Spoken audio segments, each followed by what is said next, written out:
कैसे हो सब लोग। पढ़ाई लिखाई अच्छे से चल रहा है ना। और पुराने लेक्चर देख लिए होंगे, उम्मीद करता हूँ मैं यूट्यूब पे जो मैं लेक्चर डाला हुआ हूँ। तो आज के लेक्चर में हम लोग बात करेंगे Coulomb's law in vector form. तो वेक्टर फॉर्म में कूलॉम्स लॉ को कैसे लिखें। पिछले लेक्चर के लास्ट में बात किया था कि जब 3 डायमेंशन में फोर्स वगैरह का डिस्कशन करना हो तो उसके समय हम लोग को डायरेक्शन देखना आसान नहीं होता, डिफिकल्ट हो जाता है। 2 डायमेंशन में तो हम लोग आसानी से देख लेते हैं प्लेन में कि किधर लगेगा। 3 डायमेंशन में जो है उसको विजुलाइज करना डिफिकल्ट होता है। तो उस केस में हम लोग वेक्टर फॉर्म का यूज करेंगे। आई कैप, जे कैप, के कैप वेक्टर में पढ़े होंगे। तो वेक्टर में जो डिस्कशन होगा आई कैप, जे कैप और के कैप का डिस्कशन होगा, उसमें पोजीशन वेक्टर का भी डिस्कशन आएगा। तो मान लो यहाँ पे 2 चार्ज है, एक चार्ज Q1 में मान रहा है, चार्ज Q2 मान रहा हूँ। Q1 पॉइंट ए पे रखा हुआ है, Q2 पॉइंट बी पे रखा हुआ है। ए का position vector x1 y1 z1 है, बी का पोजीशन जो x2 y2 z2 है। तो ए का पोजीशन वेक्टर जो है r है, कहीं भी पोजीशन वेक्टर जो लिखते हो वो होता है x कोऑर्डिनेट में i कैप, y कोऑर्डिनेट में j कैप और z कोऑर्डिनेट में k कैप। तो एक ए का पोजीशन वेक्टर होगा x1 i cap, y1 j cap और z1 k कैप। उस तरह से बी का हो जाएगा x2 i cap, y2 j cap और z2 k कैप। ये वेक्टर में डिस्कशन आता है, उसी को मैं थोड़ा सा डिस्कस कर दे रहा हूं। अब हमें बात करना फोर्स का कि फोर्स जो इस पे लगेगा वो किस डायरेक्शन में लगेगा, उस डायरेक्शन को यहाँ कैसे लिखेंगे। तो अगर मैं इन दोनों को पॉजिटिव मानूं Q1 Q2 को, तो इस पे फोर्स इधर लगेगा, force on 1 due to 2, 1 due to 2, और इस पे इधर लग जाएगा फोर्स ऑन 2 ड्यू टू 1। जो भी लेकिन इनका जो मैग्नीट्यूड होगा वो तो रहेगा तुम्हारा जो पहले हम लोग बात किए थे फोर्स का, के Q1 Q2 divide bye r square. तो r तो यहाँ ए बी दूरी है ये, तो जो ए बी दूरी है उसका होल स्क्वायर। अब इसको हम लोग को वेक्टर फॉर्म में कन्वर्ट करना है।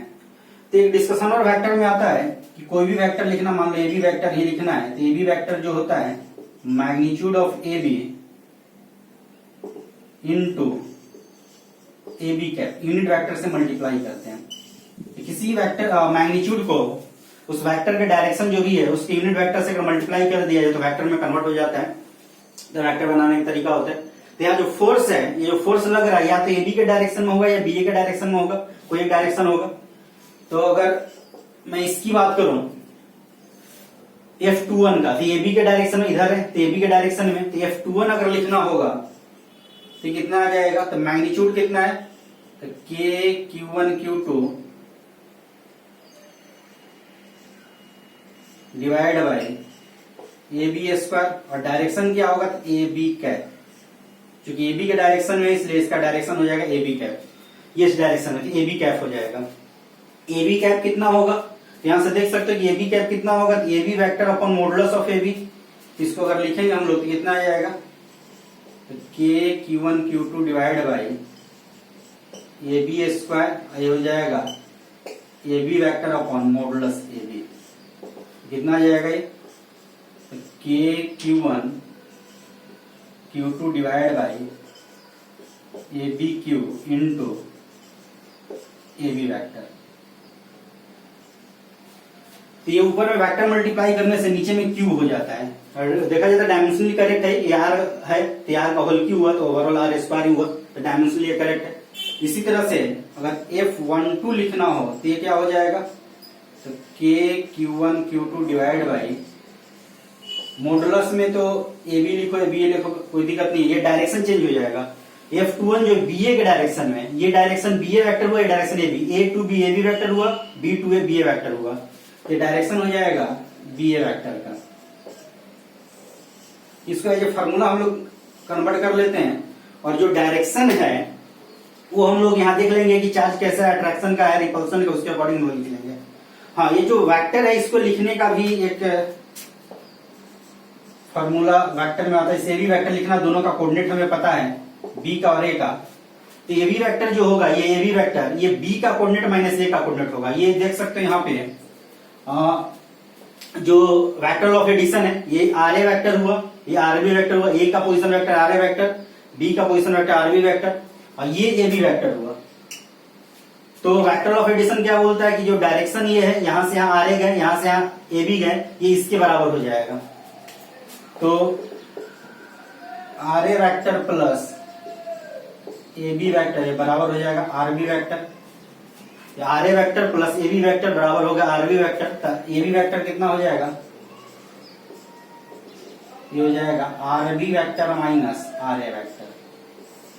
तो बी के पोजीशन वेक्टर में से अगर ए के पोजीशन वेक्टर को माइनस करिए तो ए बी निकल जाएगा। उस तरह से बी ए जब निकालना होगा तो क्या हो जाएगा, r A minus r B. ये बी ए वेक्टर अगर निकालना होगा तो बी ए वेक्टर कितना होगा, ये हो जाएगा r A vector minus r B vector, ये बी ए वेक्टर होगा।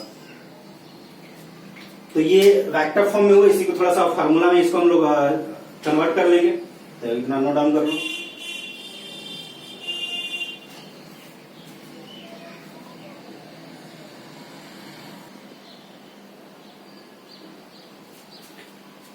तो इसको हम लोग फार्मूला में कन्वर्ट कर सकते हैं कि जो फोर्स होगा वेक्टर फॉर्म ये हो जाएगा के Q1 Q2 डिवाइड, इसको आर में हम लोग लिख लेते हैं r cube into r vector. अब ध्यान रहे यहाँ पे आर जो है ये रिलेटिव पोजीशन वेक्टर है। आर वेक्टर जो है relative position vector, position vector PV से लिखते हैं। तो ए का पोजीशन वेक्टर बी के रेस्पेक्ट में, बी का पोजीशन वेक्टर ए के रेस्पेक्ट में। तो पहले फॉर्मूला होता था के Q1 Q2 by r square, उसी को कन्वर्ट कर लेना है k Q1 Q2 by r cube into r vector.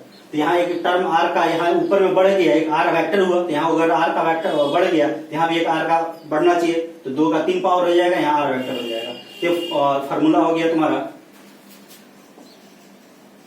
Vector form में। और डायरेक्शन जो है उसको हम लोग यहीं से देख लेंगे कि किस डायरेक्शन में, ये भी हमें वेक्टर लिखना है कि बी ए वेक्टर लिखना है, उसके अकॉर्डिंग बात कर लेंगे कि प्लस प्लस होगा तो रिपेल करेगा, प्लस माइनस होगा तो अट्रैक्ट करेगा। तो ये ओवरऑल फार्मूला हो गया। पैटर्न ध्यान रखना है कि फार्मूला यहाँ हो जाएगा k Q1 Q2 by r cube into r vector है वही k Q1 Q2 by r square into r unit vector था। जो आर यूनिट वेक्टर था या आर कैप जो था वही कन्वर्ट हो गया आर वेक्टर बाई आर।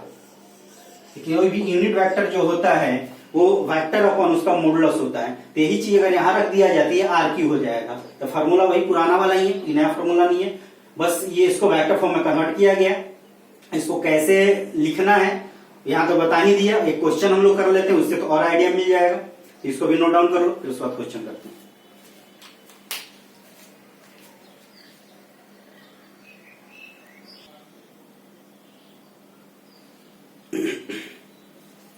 एक एग्जाम्पल उस पर करते हैं जो वेक्टर फॉर्म हम लोग डिस्कस किए कि 2 पॉइंट चार्ज है, मैग्नीट्यूड वैल्यू दिया हुआ साइन के साथ, एक प्लस एक माइनस है।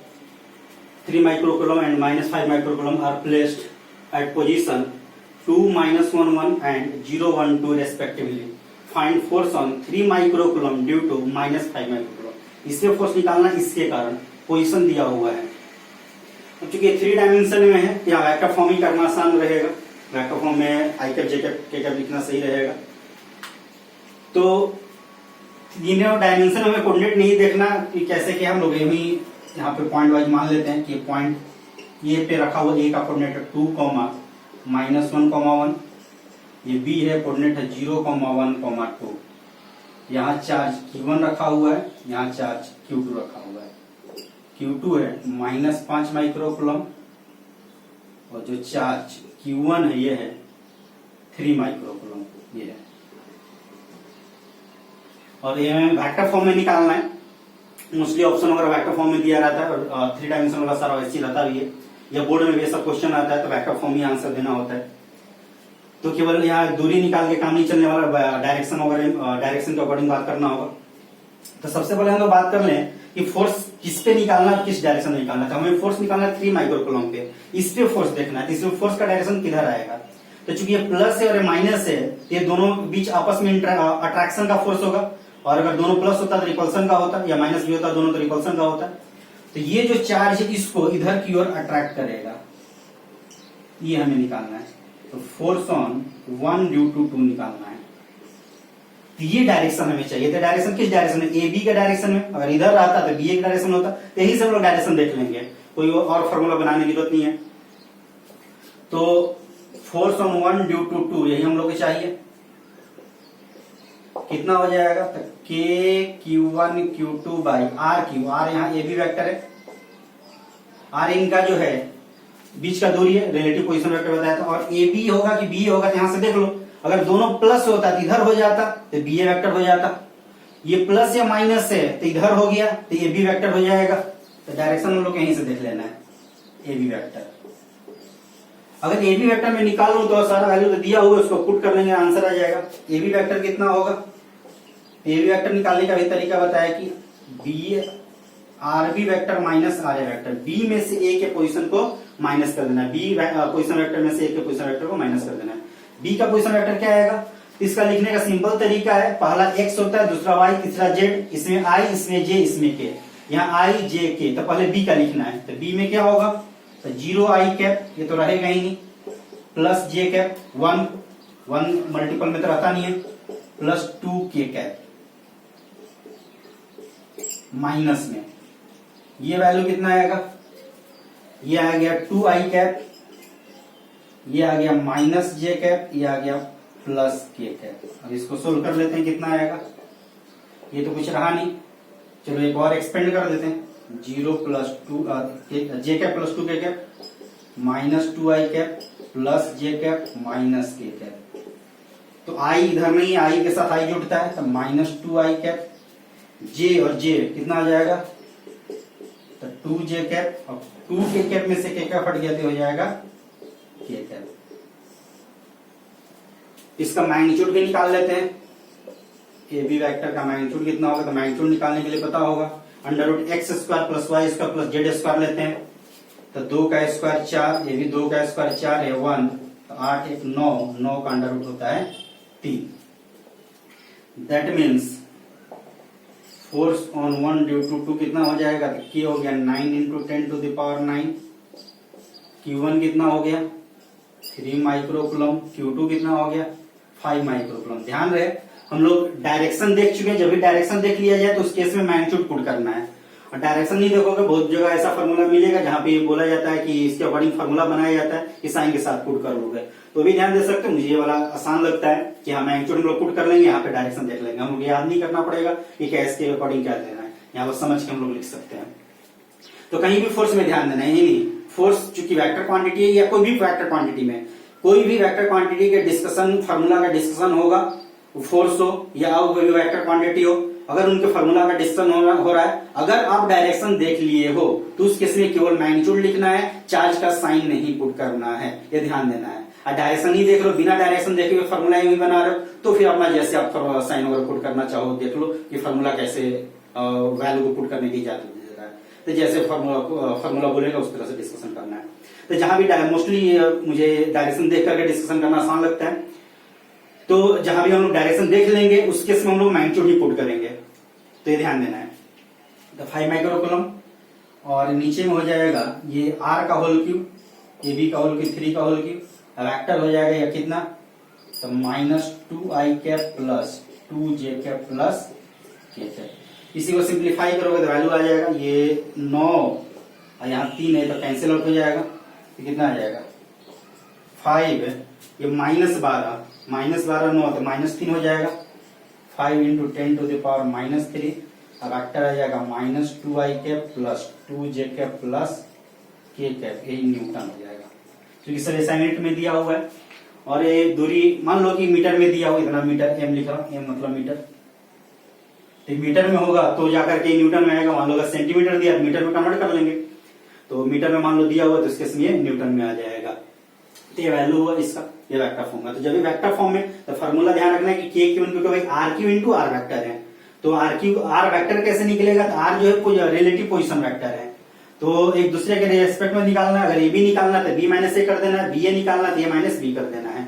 डायरेक्शन यहाँ देख लेना है कि हमें ए बी का जरूरत है कि बी ए की जरूरत है, तो देख लेना है क्वेश्चन में कि किससे फोर्स पूछ रहा है, किसके द्वारा पूछ रहा है, तो फोर्स निकालना 3 पे -5 के द्वारा, तो इस पे फोर्स देखना है, तो इस पे देखेंगे हम लोग इधर लगा, उसके अकॉर्डिंग हम लोग डायरेक्शन देख लिए, तो नोट डाउन कर लो।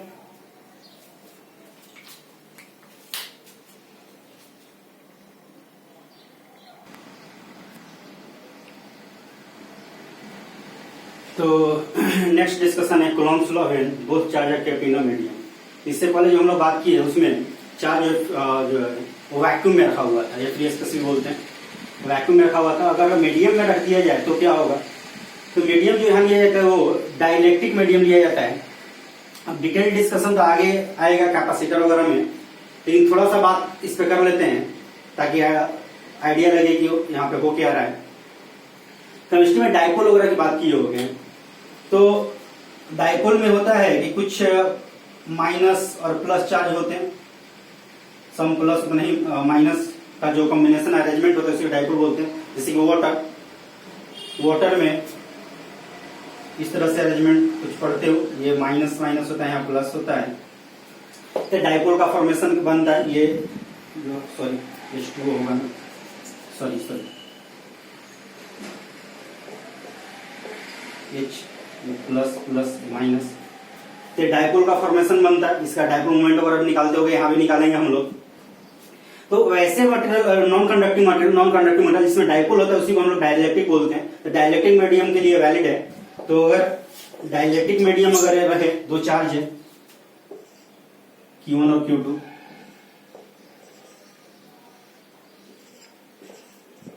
और मीडियम डाइलेक्ट्रिक मीडियम इसमें है,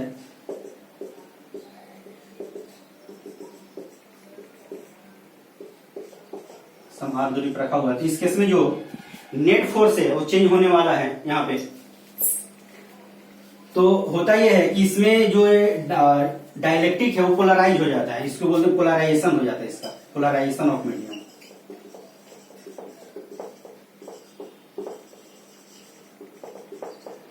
मीडियम पोलराइज हो जाता है। होता यह है कि जैसे कि मान लो Q1 चार्ज की बात करो, Q1 चार्ज है, अब मीडियम का कोई एक डाइपोल की बात करें, यहाँ पे माइनस चार्ज, यहाँ प्लस चार्ज, तो मीडियम में बहुत सारे डाइपोल रहे होंगे, बहुत सारे डाइपोल होगा, तो डाइपोल प्लस माइनस का कॉम्बिनेशन होता है। तो इस पे होगा क्या कि ये जो प्लस चार्ज है इसको अपनी तरफ खींचेगा, माइनस को, प्लस जो माइनस को अपनी तरफ खींचेगा, प्लस प्लस को धक्का मारेगा। तो इस केस में ये डाइपोल जो है अपना अरेंजमेंट चेंज करना शुरू कर देते हैं। अपना अरेंजमेंट चेंज करेंगे, इसके तरफ आना शुरू, इसके तरफ अलाइन होना शुरू करेंगे, इधर माइनस होगा इधर प्लस होगा, तो पूरे में ऐसा होना शुरू हो जाता है। तो जब पूरे में ऐसा शुरू हो जाता है तो इस केस में ये जो मीडियम है ये भी इस पे फोर्स लगाना शुरू कर देता है। तो जब मीडियम भी इस पे फोर्स लगाना शुरू कर देगा तो उस केस में इस पे नेट फोर्स चेंज हो जाएगा। तो बात करते हैं इसमें। हाँ, एक चीज और इसमें कि मीडियम में रखो या कहीं भी रखो, इन दोनों के बीच का जो आपस का फोर्स है वो चेंज नहीं करने वाला। ये यहाँ पे बहुत बड़ा कंफ्यूजन होता है कि मीडियम में रख देंगे तो दोनों के बीच का फोर्स चेंज कर जाएगा, ऐसा नहीं है। दोनों के बीच का फोर्स जो पहले था वही अभी भी रहेगा, दोनों के बीच का फोर्स चेंज नहीं होने वाला। इसी को एक्चुअल में सुपरपोजिशन प्रिंसिपल बोलते हैं, वो आगे डिस्कशन में आ जाएगा कि दो के बीच का जो फोर्स है, अदर जो चार्ज है जितने भी आसपास नियर बाई में, उनके प्रेजेंस से इंडिपेंडेंट होता है, उनसे कोई मतलब नहीं है। तो आपस के बीच का जो फोर्स है, इधर जो भी चार्ज डेवलप हुआ होगा उससे कोई मतलब नहीं है। तो मीडियम में रखने से दोनों चार्ज के बीच का फोर्स चेंज नहीं होगा। इस किसी एक का जो नेट फोर्स है, इस पे जो नेट फोर्स पहले लग रहा था इसके द्वारा, और अब जो लग रहा होगा नेट फोर्स, वो दोनों डिफरेंट हो जाएगा। तो ध्यान देने वाली बात यहाँ पे है कि force between both charge is independent of medium. जितना पहले था उतना नहीं होगा। तो अगर मान लो मैं लिखूं फोर्स 1 ड्यू टू 2 या फोर्स 2 ड्यू टू 1, ये उतना ही रहेगा 1/4 pi epsilon naught Q1 Q2 by R square. ये नहीं चेंज करने वाला। तो चेंज क्या करेगा, net force on any charge, any one charge will depend on medium in which it is kept। इस पे जो नेट फोर्स होगा चेंज करेगा। अगर पूछा जाएगा क्वेश्चन में कि दोनों के बीच का फोर्स चेंज करेगा कि नहीं चेंज करेगा, तो ऐसा नहीं होने वाला। कितना होगा, तो ये जो मीडियम है ये भी पोलराइज होगा, इसको पोलराइजेशन बोलते हैं। जो भी बताया कि प्लस माइनस का अरेंजमेंट होने लगता है डाइपोल का, तो हम लोग डाइलेक्ट्रिक जब पढ़ेंगे वहां डिटेल बात करेंगे। तो ये जो इस पे नेट फोर्स होगा, जैसे मान लो कि 1 पे ही बात करें, नेट फोर्स ऑन 1 पे नेट फोर्स की बात करेंगे। नेट फोर्स ऑन 1 क्या होगा, तो फोर्स ऑन 1 ड्यू टू 2 जो पहले था, और force on 1 due to medium force लगाएगा। तो ये फोर्स तो उतना ही होगा 1/4 pi epsilon naught Q1 Q2 by r square. ये फोर्स एक नया आ जाएगा और दोनों का वेक्टर सम लेंगे तब जाकर के 1 पे नेट फोर्स निकलेगा। तो ये तो देख ही रहा होगा, बहुत ज्यादा कॉम्प्लेक्स होगा, बहुत सारा चार्ज का एलिमेंट होगा, वो हम लोग कैलकुलेट यहाँ कर नहीं पाएंगे। तो इसका एक फॉर्मूला भी है जो इस दोनों को कैलकुलेट करके निकाला गया, इनफैक्ट वो एक्सपेरिमेंटली ही किया हुआ है। तो ये जो फोर्स है वो एक फॉर्मूला है, उसको हम लोग आगे इसमें बात करेंगे। और यहाँ पे ये भी एक है कि जो नेट फोर्स ऑन 1 जो है, अगर 2 की बात करें वो भी कुछ इसी पैटर्न पे होगा, force on 2 due to 1 plus force on 2 due to medium.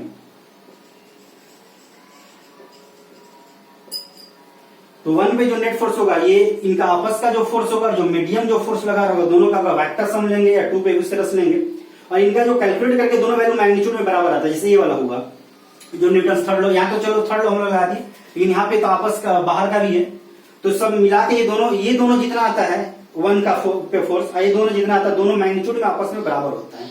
कितना होता है तो पहले ये देख लो कि फोर्स ऑन 1 जो होगा मैग्नीट्यूड में बराबर होगा फोर्स ऑन 2 और डायरेक्शन तो उल्टा होगा ही। और इसका मैग्नीट्यूड कितना होगा उसको बात करेंगे, पहले नोट डाउन करो। देख लो इसमें क्या बात किया मैं। एक तो हुआ कि दोनों के बीच का फोर्स को मीडियम से कोई मतलब नहीं है, जितना वही रहेगा। तो क्वेश्चन यहाँ पे लैंग्वेज ध्यान देना है, कभी कभी ऐसा क्वेश्चन ट्रिकी आ जाता है कि दोनों के बीच का फोर्स जो है मीडियम पर डिपेंड करेगा नहीं करेगा, कुछ वैल्यू दे देगा, जो आगे हम लोग बात करेंगे किस वैल्यू पर डिपेंड करता है। तो उनसे कोई मतलब नहीं है, दोनों के बीच का फोर्स जो पहले था वही अभी होगा, उसमें कोई चेंजिंग नहीं होगा। नेट फोर्स किसी एक पे अगर बात करें तो नेट फोर्स चेंज करेगा, क्योंकि मीडियम पोलराइज हो जाता है, उस कारण से कुछ फोर्स मीडियम भी लगाएगा, कुछ आपस का फोर्स होगा, दोनों मिल करके यहाँ नेट फोर्स देगा, तो नेट फोर्स चेंज करेगा, लेकिन आपस का फोर्स चेंज नहीं करेगा। तो नोट डाउन करो, फिर फॉर्मूला पे बात करते हैं।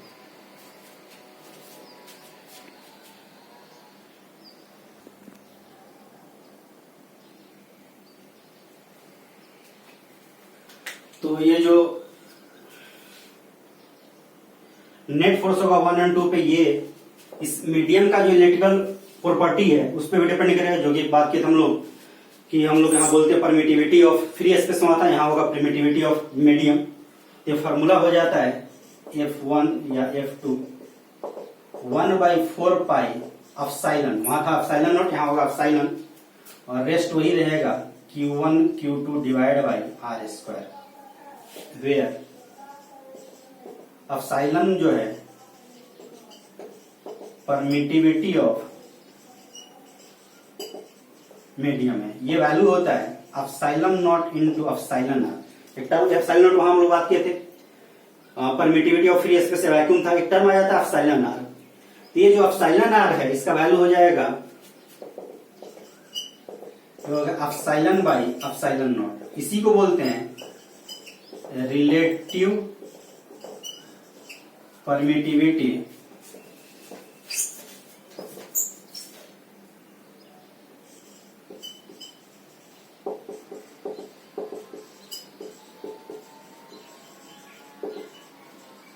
तो ध्यान है, एप्सिलॉन जो होता है परमिटिविटी और मीडियम होता है, उसी में वैक्यूम के परमिटिविटी से डिवाइड करोगे तो रिलेटिव परमिटिविटी हो जाएगा। रिलेटिव मतलब वैक्यूम के रेस्पेक्ट में कितना, कि वैक्यूम का जो था वो तुम लोग याद होगा 8.85 इंटू 10⁻12, तो वैक्यूम के रेस्पेक्ट में कितना हुआ। तो अगर मान लो उसका डबल है तो 2 आ जाएगा, उसका ट्रिपल है तो 3 आ जाएगा, 2.5 है तो टाइम्स है तो 2.5 आ जाएगा। तो डेसिमल भी हो सकता है, कोई इंटीजर होना जरूरी नहीं है, कोई वैल्यू हो सकता है। तो दोनों का जो रेशियो होता है उसी को बोलते हैं रिलेटिव परमिटिविटी ऑफ मीडियम, तो रिलेटिव परमिटिविटी है। इसी को बहुत बार बोला जाता है, आगे इसको बोलते हैं जब डाइलेक्ट्रिक की जो बात की, जब डाइलेक्ट्रिक पढ़ेंगे तो हम बोलते हैं इसको डाइलेक्ट्रिक कांस्टेंट, जिसको वहां पे के से रिप्रेजेंट किया जाता है। तो यहाँ पे इसको मैं के से रिप्रेजेंट नहीं करने वाला, क्योंकि इसको के से करते थे एप्सिलॉन नॉट लेकर के, तो कंफ्यूजन हो जाएगा। तो ये जो टॉपिक आगे आएगा वहां बात करेंगे, यहाँ इसको हम एप्सिलॉन आर से रिप्रेजेंट करेंगे। तो बहुत बार यहाँ टॉपिक में भी डाइलेक्ट्रिक कांस्टेंट नाम दिया जाता है, तो उसको डाइलेक्ट्रिक कांस्टेंट और एप्सिलॉन नॉट दोनों सेम ही चीज है, दो अलग अलग चीज नहीं है। तो रिलेटिव परमिटिविटी ऑफ मीडियम, ये डाइलेक्ट्रिक कांस्टेंट दोनों सेम ही चीज है, ये एप्सिलॉन आर आ जाएगा। इसका अगर यूनिट की बात करें, या चलो डायमेंशन ही लिख लेते हैं, डायमेंशन एप्सिलॉन का क्या होगा, ये डायमेंशन लिख रहा हूं। तो जैसे उस पिछले क्लास में लिखा था एप्सिलॉन आर का, उसी तरह से होगा, इनफैक्ट वही होगा भी अगर ध्यान से देखो तो एप्सिलॉन का क्या आ जाएगा ये यहां चला गया, ये नीचे आ जाएगा, तो डायमेंशन हो गया Q1 Q2 नीचे में हो जाएगा FR²। तो Q1 का क्या था, चार्ज का, तो करंट था चार्ज बाई टाइम, तो चार्ज इंटू टाइम हो जाएगा, करंट इंटू टाइम AT, ये भी हो जाएगा AT। पिछली क्लास में इस पे मैं बात कर चुका हूं पिछले लेक्चर में, तो पिछला लेक्चर देख लोगे। फोर्स का क्या होता है MLT-2, ये हो गया L², तो कितना आ जाएगा m का पावर -1, l का पावर -3, p का पावर 4, a का पावर 2। तो एग्जैक्टली उसी के बराबर है जो परमिटिविटी ऑफ फ्री स्पेस था।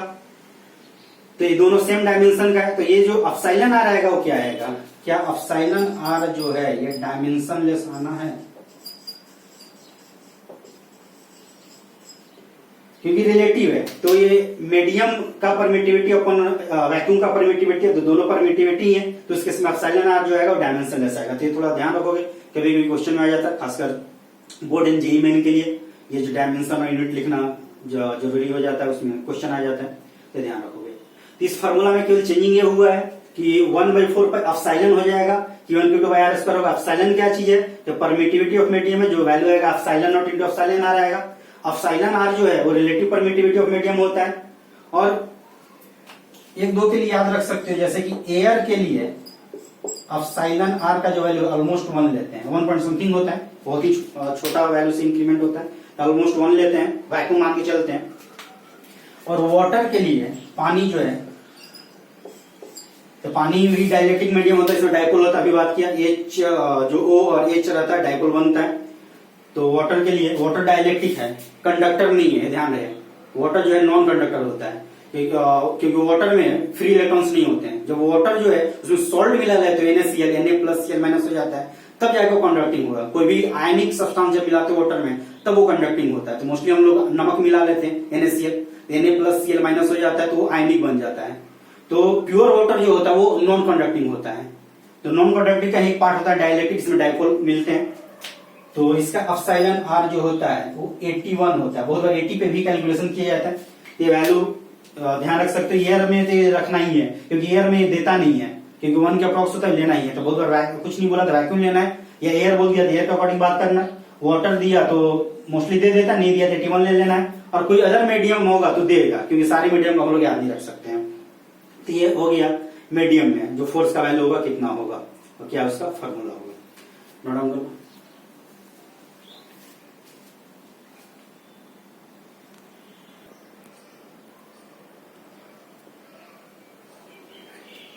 तो एक क्वेश्चन है, एग्जांपल कर रहे हैं हम लोग उसी मीडियम वाले पे बेस्ड है। तो आइडेंटिकल पेंडुलम है, आइडेंटिकल लेंथ भी सेम होगा, मास भी सेम है, जो बॉल है चार्ज भी सेम है। आइडेंटिकल पेंडुलम है और suspended from a common point as shown, एक ही पॉइंट से सस्पेंड कर दिया गया है। अभी एंगल थीटा बना रहा है दोनों रस्सी के बीच, इनका n2 थीटा है, हाफ एंगल थीटा है। अब इस सिस्टम, पूरे सिस्टम को अगर डाइलेक्ट्रिक लिक्विड में रखा जाए जिसका डेंसिटी रो है, डाइलेक्ट्रिक कांस्टेंट एप्सिलॉन आर है, वही रिलेटिव परमिटिविटी जो है डाइलेक्ट्रिक कांस्टेंट, तो एंगल चेंज नहीं कर रहा है, जितना भी एंगल है उतना ही एंगल रह रहा है। तो तुम्हें रो बाई सिग्मा का वैल्यू निकालना है। रो जिस लिक्विड में डाला गया उसका डेंसिटी, और सिग्मा जो है डेंसिटी ऑफ बॉल है, जो बॉल है उसका डेंसिटी है। अब एक चीज और यहाँ रहेगा, क्वेश्चन दे या ना दे, उस केस में जो सिग्मा होगा लेस देन रो रहेगा, सॉरी सिग्मा ग्रेटर देन रो रहेगा। बॉल भारी का डेंसिटी ज्यादा होना चाहिए, अगर कम रहा तो सरफेस पे तैरने लगेगा, तो उसमें सबमर्ज नहीं हो सकता है। तो बॉल का डेंसिटी जो होगा ज्यादा होगा लिक्विड के डेंसिटी से, तो सिग्मा जो होगा ग्रेटर देन रो होगा। तो ये वैल्यू है, क्वेश्चन है ये, और यहाँ पे इसी को हम लोग को डिस्कस करना है। अभी अगर वैक्यूम या एयर जो भी रहे उसमें अगर बात करें तो क्या होगा इसका, क्योंकि आइडेंटिकल है तो किसी एक का एबिलिटी ड्रॉ करके हमारा काम चल जाएगा। इस पे कौन कौन सा फोर्स लगेगा, हाँ यहाँ पे ग्रेविटी काउंट करना होगा, क्योंकि ग्रेविटी नहीं होगा तो दोनों फोर्स लगाकर इसको तो दूर भेज देगा। देखिए, और यहाँ पे सोच सकते हो कि मान लो अगर ये ग्रेविटी में नहीं रहे तो एंगल थीटा क्या होगा, ये सोच के कमेंट करना। तो अगर ग्रेविटी फ्री हॉल में इसको रख दिया जाए तो इस थीटा का वैल्यू क्या होगा। अभी ग्रेविटी है इसलिए थीटा जो है कुछ इंक्लाइंड बन रहा है, तो इस पे एक फोर्स लगेगा mg, रस्सी का टेंशन लगेगा और इनके बीच का जो इलेक्ट्रोस्टैटिक फोर्स है वो लगेगा, दोनों को पॉजिटिव है, आइडेंटिकल है, तो दोनों प्लस प्लस में लेके चल रहा हूं, तो फोर्स इधर लगा। तो ये 3 फोर्स लगेगा। ये अगर एंगल थीटा है तो इसका है तो कंपोनेंट लेकर तोड़ लो, या ये भी काम कर सकते हो कि ये चूंकि 3 फोर्स है तो इन दोनों का जो वेक्टर सम होना चाहिए इसको अपोज करना चाहिए, तभी जाके नेट सम 0 होगा, इक्विलिब्रियम में है। तो 3 फोर्स में हम लोग ऐसा कर सकते हैं। तो ये जो इन दोनों का वेक्टर सम है इसके जस्ट अपोजिट लगना चाहिए।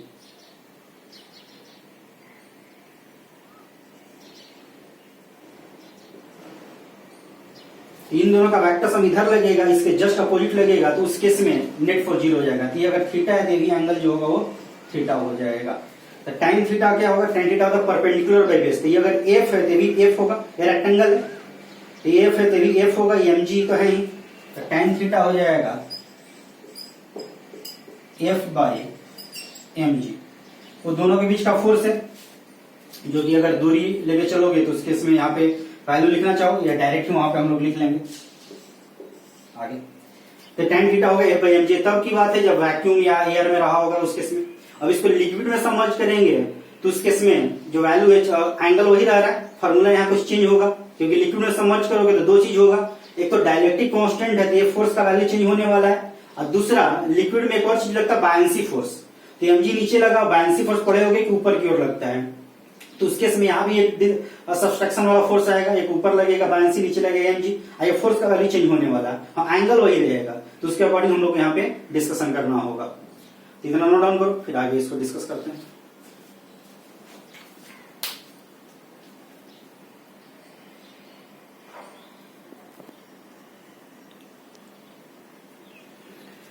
तो अब जो है इसको लिक्विड में रख दिया गया, मान लो यहाँ पे लिक्विड है, पूरे में लिक्विड में रख दिया गया। अब जो फोर्स लगेगा क्या होगा, तो इसका जब एबीडी करना होगा तो नेट फोर्स में देखना होगा कि इस पे एक तो फोर्स लगेगा mg, टेंशन लगेगा, हो सकता है टेंशन पहले से चेंज कर दिया गया हो तो टी डैश मान लेते हैं। एक बायंसी फोर्स लगेगा, एफ बी से रिप्रेजेंट कर रहे हैं, और इनके बीच का फोर्स पहले से चेंज हो गया होगा ऐसा नहीं है, वो तो उतना ही रहेगा, बताया था, तो ऐसा नहीं उतना ही ले लेना, क्योंकि मुझे इसका एबीडी ड्रॉ करना है, इस पे नेट फोर्स काउंट करना मुझे। इस पे नेट फोर्स केवल यही नहीं लगा होगा, मीडियम भी लगाया होगा। तो बताया था कि मीडियम का फोर्स हम ऐसे तो कैलकुलेट कर नहीं सकते, उसका हमारे पास एक फॉर्मूला है कि ये और मीडियम मिल के जो फोर्स लगाता है वो कितने के बराबर होता है, तो वो होता है एप्सिलॉन नॉट की जगह एप्सिलॉन हो जाता है। तो ये जो फोर्स है मान लेते हैं कि अब जो है एफ डैश हो गया, तो एफ डैश और एफ में रिलेशन क्या होगा, एफ जो था वो था 1/4 pi epsilon naught Q1 Q2 by r square. F dash क्या है, तो 1/4 पाई एप्सिलॉन नॉट, जो एप्सिलॉन नॉट एप्सिलॉन आर हो जाएगा, ये तो वही रहेगा Q1 Q2 by r square. तो क्या ये F बाई एप्सिलॉन आर होगा, क्योंकि एप्सिलॉन आर के अलावा जो वैल्यू है वो तो F के बराबर है, तो एप्सिलॉन आर फैक्टर से नेट फोर्स जो होगा वो कम हो जाएगा। अब इनको भी एक साथ कर लेते हैं, बायंसी ऊपर लगा mg नीचे लगा, तो ये जो नेट फोर्स लगेगा mg माइनस बायंसी के बराबर होगा। तो इसको अगर एबीडी को फर्दर हम लोग करें तो ये तो हो जाएगा F by epsilon r, tension इधर लगा, और नीचे लगेगा जो force mg minus buoyancy. 3 force वाला पहले वाला ही कंडीशन हो गया कि अगर यहाँ पे एंगल ये थीटा है तो ये जो भी एंगल होगा ये भी थीटा ही रहेगा। जो टेंशन है जो वर्टिकल से थीटा एंगल बना रहे हैं, ये रस्सी है, तो 3 फोर्स में कन्वर्ट करके काम किया जा सकता है। अगर ज्यादा फोर्स हो तब तो फिर कन्वर्ट करना होगा, नहीं तो फिर कंपोनेंट लेना होगा। तो 3 फोर्स में कन्वर्ट होने से कंपोनेंट लेने से बच जाते हैं। तो ये mg माइनस बायंसी फोर्स हो गया, ये F बाई एप्सिलॉन आर हो गया, ये वाला वैल्यू। अभी भी एंगल वही है, क्वेश्चन बोल रहा है कि एंगल में कोई चेंज नहीं हुआ है, तो इन दोनों का जो वेक्टर सम होगा इधर होना चाहिए, इसको अपोज करेगा। तो जब अब tan थीटा क्या होगा, अब tan थीटा का वैल्यू हो जाएगा perpendicular F by epsilon r हो गया, इधर हो जाएगा mg minus buoyancy F divide by, ये इक्वेशन नंबर 2 कर लो, यहाँ 1 है, एप्सिलॉन आर। अब mg तो क्वेश्चन में दिया नहीं है, तो एम मैंने वहां पे लिख लिया था, जो क्वेश्चन में था वो डेंसिटी दिया है, और डिस्कशन में डेंसिटी का टर्म में करना है। तो मास क्या होता है, density into volume. The density ball का सिग्मा दिया था, तो सिग्मा भी जी हो जाएगा। वॉल्यूम भी, बॉल का वॉल्यूम जो है भी है। अब बायंसी क्या होगा, तो बायंसी जो होता है लिक्विड के डेंसिटी पर डिपेंड करता है। और चूंकि पूरा का पूरा अंदर लिक्विड में डाला गया, होल अरेंजमेंट को लिक्विड में डाल दिया गया, तो पूरा वॉल्यूम समान होगा। तो लिक्विड का डेंसिटी रो है, तो बायंसी हो जाएगा रो भी जी, ये बायंसी फोर्स हो जाएगा।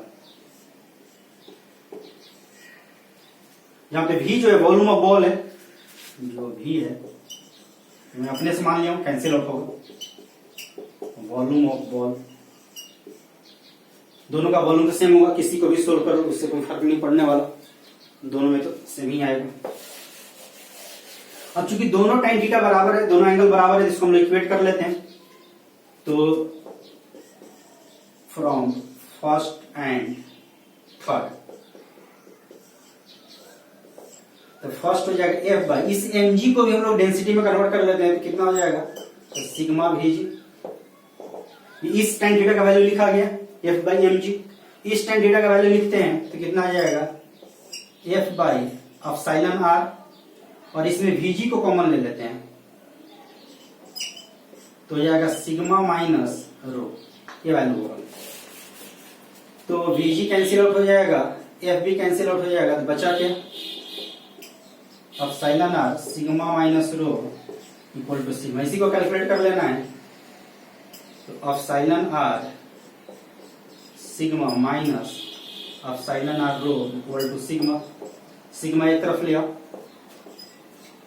तो एप्सिलॉन आर -1 होगा, ये हो जाएगा एप्सिलॉन आर इंटू रो। तो क्या वैल्यू आ जाएगा, हमें शायद रो बाई सिग्मा पूछा गया था, जो होगा उसके अकॉर्डिंग डिस्कशन कर लोगे।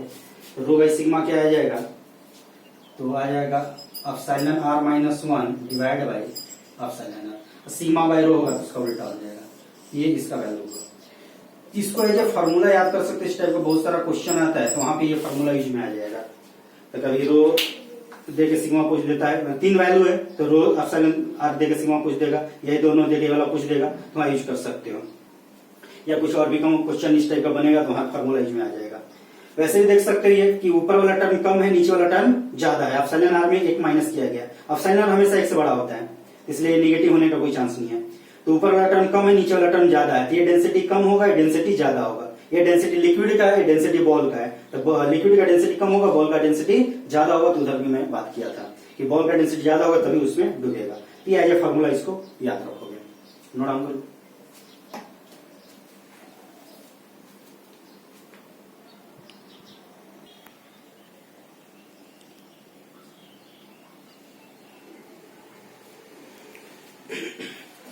तो आगे बात कर लेते हैं सुपरपोजिशन प्रिंसिपल। ये सिंपल सा है, कुछ डिस्कशन है, ज्यादा इसमें कुछ है नहीं। ये अभी जो मीडियम वाला पता है उसमें भी इसका बात किया था मैं, और उसको फिर से यहाँ देखेंगे उस बात को है क्या, पहले वो देख लेते हैं कि force between 2 charge is independent of presence of near by other charge. तो 2 चार्ज के बीच का जो फोर्स है, अदर जो भी चार्ज प्रेजेंट है आसपास में, उससे इंडिपेंडेंट होगा, उससे उसको कोई मतलब नहीं होगा। जैसे कि मान लो यहाँ पे एक चार्ज है और यहाँ है इधर कहीं कहीं चार्ज है, एक Q1 है, एक Q2 है, Q3 है, Q4 है। तो अगर इनके बीच का फोर्स लेना है तो इनके बीच का जो फोर्स हम लोग पहले निकाले हैं वही रहेगा जो फॉर्मूला है। इससे मतलब नहीं, ऐसा नहीं है कि ये जो है इनके बीच के फोर्स को चेंज कर देगा। हाँ, इससे जो नेट फोर्स होगा चेंज करेगा, क्योंकि ये भी लगाएगा, ये भी लगाएगा, ये भी लगाएगा। इनके जो आपस का फोर्स है वो फोर्स इसके ये रहे या ना रहे उससे कोई मतलब नहीं है। तो इसके प्रेजेंस में इस फोर्स जो है चेंज होने वाला नहीं है। इसके नहीं रहने पे जितना फोर्स ये आपस में लगा रहे थे उतना ही फोर्स इसके रहने पे भी ये दोनों आपस में लगाएंगे, ये इसका मतलब हुआ। फर्दर है कि जो नेट फोर्स होगा किसी भी एक चार्ज पे, एनी वन चार्ज बोल सकते हैं, any one charge is vector sum of all forces acting on it by other charge. तो किसी एक पे अगर नेट फोर्स निकालना है तो जितने भी अदर चार्ज उनके द्वारा इस पे जो फोर्स लगाया गया होगा उसका वेक्टर सम होगा। क्योंकि फोर्स वेक्टर क्वांटिटी है तो वेक्टर सम ही होना चाहिए। तो अगर मान लो मैं लिख रहा हूं यहां पे नेट फोर्स ऑन 1, तो 1 पे नेट फोर्स कितना होगा, तो 1 पे कौन कौन फोर्स लगाएगा, खुद तो लगा नहीं सकता है, तो फोर्स ऑन 1 ड्यू टू 2, 1 पे 2 लगाया होगा, अगर प्लस प्लस है तो इधर लगा देगा, force on 1 due to 3, force on 1 due to 4। ये जो डायग्राम इसके अकॉर्डिंग, अगर ज्यादा होगा तो इस तरह से और बढ़ता चला जाएगा, तो ये नेट फोर्स होगा। हम लोग ये नहीं ले लेना है कि नेट फोर्स ऑन 1 निकालना है तो force on 1 due to 3 force on 2 due to 3 ले लीजिए, ये नहीं करना है। 1 पे फोर्स निकालना है तो 1 पे कौन कौन फोर्स लगा रहा हो हमें काउंट करना है। तो 1 पे 2 लगाएगा, 1 पे 3 लगाएगा, 1 पे 4 लगाएगा, तो 4 1 पे लगा रहा होगा, 3 1 पे लगा रहा होगा, 2 1 पे लगा रहा होगा। और एक चीज और ध्यान रख सकते हो कि जो भी ऐसा डिस्कशन होगा, किसी एक पे अगर नेट फोर्स निकालना है तो जितने भी चार्ज प्रेजेंट होंगे उससे एक कम फोर्स आने वाला है। जैसे यहाँ 4 चार्ज है तो 3 फोर्स आया, क्योंकि ये अपने पे फोर्स नहीं लगा सकता है, रेस्ट जो 3 है वो इस पे फोर्स लगाएगा। तो ये ध्यान रख सकते हो डिस्कशन में। तो जितने भी होगा 10 है तो 9 फोर्स लगने वाला है, तो फोर्स 9 वहां प्रेजेंट होना चाहिए। और तुम्हारे एफबीडी में फ्री बॉडी डायग्राम में 9 से कम या 9 से ज्यादा है, अगर 10 चार्ज है तो उस केस में तुम्हें अलर्ट होना है कि हमें कहीं फोर्स ज्यादा छोड़ दिए है, ज्यादा ले लिया है। तो बहुत बार ऐसा होता है कि इस पे फोर्स निकालना, इन दोनों का फोर्स काउंट करने लगते हो, तो ऐसा नहीं होना चाहिए, या कभी फोर्स छोड़ देते हो। तो इस पे अगर नेट फोर्स निकालना है तो सारे फोर्स को काउंट करना है और उनका वेक्टर सम ले लेना है। उनका वेक्टर सम ले लोगे तो नेट फोर्स तुमको निकल जाएगा। अब बात करते हैं जो मीडियम वाला बात था, इसी को ध्यान में रखते हुए जो मीडियम में 2 चार्ज रखा गया था Q1 Q2, ये मीडियम में रखा हुआ है। अब बताया कि मीडियम जो होता है, इन चार्ज के रखने से मीडियम पोलराइज होता है। पोलराइज होने से इसमें भी चार्ज का डिसलोकेशन होने लगता है, इसमें भी चार्ज आ जाता है। तो उस केस में बताया कि इनके बीच का जो फोर्स होगा वो चेंज नहीं करेगा। देखो सुपरपोजिशन प्रिंसिपल लगा के ये क्या बोल रहा है कि 2 के बीच का जो फोर्स है, इधर जो भी चार्ज प्रेजेंट होगा उससे इंडिपेंडेंट होगा। ये ना बोला कि force between 2 charge is independent of presence of near by other charges. तो इधर जो मीडियम में चार्ज अपना आ गया होगा इनके प्रेजेंस के कारण, जो भी बात की हम लोग, उसके कारण जो भी चार्ज होगा उससे इंडिपेंडेंट होगा। तो इनके बीच का फोर्स क्या इस मीडियम पे डिपेंड करना चाहिए? सोच के देखो, नहीं करना चाहिए, क्योंकि बीच के फोर्स को सुपरपोजिशन प्रिंसिपल यही बोलता है कि बीच का फोर्स जो है, 2 के बीच का जो फोर्स है किसी और के प्रेजेंस से कोई मतलब नहीं है, किसी और के प्रेजेंस पे डिपेंड नहीं करेगा। इनके जो बीच का फोर्स है वो वही रहेगा, वो वैक्यूम में लो तो भी, मीडियम में लो तो भी, दोनों के बीच का फोर्स में कोई चेंजिंग होने वाला नहीं है। हाँ, नेट जो फोर्स होगा चेंज करेगा, क्योंकि ये भी लगाया होगा, इधर भी लगाया, जो भी मीडियम में और चार्ज पार्टिकल जनरेट हुए होंगे वो सब भी लगाए होंगे, तो नेट फोर्स चेंज करेगा। वो नेट फोर्स हम लोग कैलकुलेट नहीं किए, उसका एक अपना फॉर्मूला बना लिए कि जो भी नेट फोर्स होगा, अगर ध्यान से देखो पिछला जो भी डिस्कशन किया, तो जो मीडियम में फोर्स होता है एयर का फोर्स का, ये चीज होता है, ये भी यहाँ वहां पे लिख सकते हो पुराने में, कि जो मीडियम का फोर्स होता है वो एयर का फोर्स डिवाइड बाई एप्सिलॉन आ रहता है। क्वेश्चन वाले डिस्कशन में वाला आया था, ये जो थ्योरी यहां डिस्कस किया था वहीं लिख सकते हो कि जो मीडियम का फोर्स होता है एयर का फोर्स बाई एप्सिलॉन आ रहता है। तो मीडियम में हमेशा कम फोर्स लगेगा, क्योंकि ये सब फोर्स भी होने लगता है। तो एयर का फोर्स जो होगा, एयर का फोर्स मतलब आपस का फोर्स, वही उसी को एयर का फोर्स बोल देते हैं, अपन एप्सिलॉन आ रहा होगा, तो ये मीडियम का फोर्स होगा। तो एप्सिलॉन आर फैक्टर से कम हो जाता है जो नेट फोर्स होता है। इस पे जो नेट फोर्स है, ये नेट फोर्स की बात कर रहा हूं मैं, नेट फोर्स, इनके बीच का आपस का फोर्स नहीं है। तो ये हो गया सुपरपोजिशन प्रिंसिपल। तो जो कूलॉम्स लॉ एंड इससे रिलेटेड जो डिस्कशन है उसका जो कुछ क्वेश्चन भी कराते हैं इनफैक्ट इसमें, और जो कंसेप्ट वाला पार्ट है वो ऑलमोस्ट हो गया। इस पे कुछ क्वेश्चन हम लोग करेंगे नेक्स्ट लेक्चर में। तो यहां तक के लिए यही है, ठीक है, थैंक यू।